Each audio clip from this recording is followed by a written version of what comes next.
মৰিগাঁৱৰ বৰঙাবাৰী আঞ্চলিক পঞ্চায়তৰ প্ৰতিদ্বন্দ্বিতা অঞ্জনা কাকতিৰ। উচ্চ শিক্ষিত প্ৰাৰ্থীগৰাকীয়ে ইতিমধ্যে বৃহত্তৰ অঞ্চলবাসীৰ মন জয় কৰিবলৈ সক্ষম হৈছে। জিলা সদৰৰ কাষতে অৱস্থিত বৰঙাবাৰী আঞ্চলিক পঞ্চায়তৰ প্ৰতি সচেতন মহলৰ এতিয়া দৃষ্টি আকৰ্ষণ কৰিছে। ৰাইজৰ বাবে নিস্বাৰ্থভাৱে কাম কৰিবলৈ সাজু অঞ্জনা কাকতি।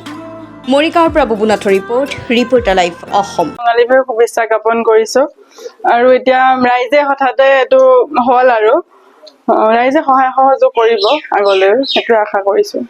কি পৰিকল্পনা কি আছে? পৰিকল্পনা সমাজৰ উন্নয়নৰ হকে যিখিনি পাৰো কৰি যাম। প্ৰথমতেতো নাৰীসকলৰ কাৰণে যিখিনি পাৰো আৰু কৰিম। তাৰপিছত ৰাস্তা পদূলি উন্নয়ন, ভিতৰুৱা অঞ্চলৰ ৰাস্তা কিছুমান উন্নয়ন কৰিম আৰু হয় এতিয়ালৈকে যিখিনি পাইছো ভালেই পাইছো। সম্পূৰ্ণ সঁহাৰি আছে, ৰাইজৰ আশীৰ্বাদ আছে। 3জন হ'ব। অসমৰ মুখ্যমন্ত্ৰী হিমন্ত বিশ্ব শৰ্মাক আপুনি সুখী নে অসুখী?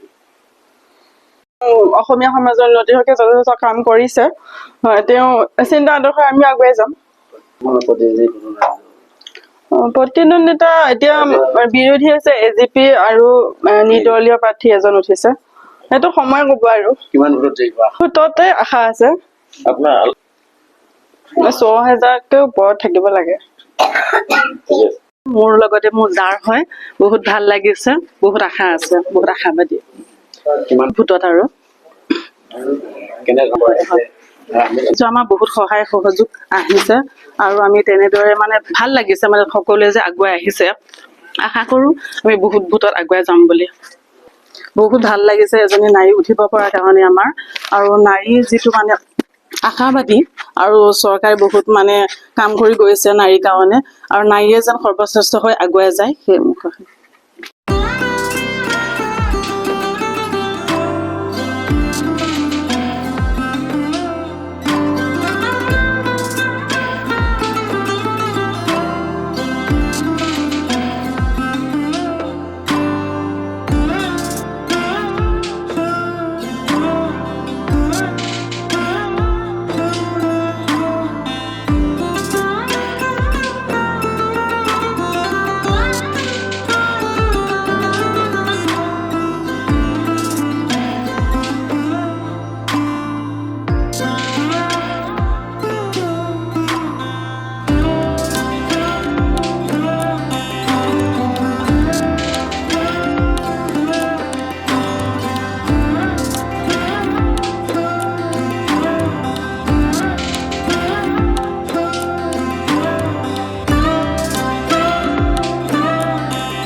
Reporter live Assam.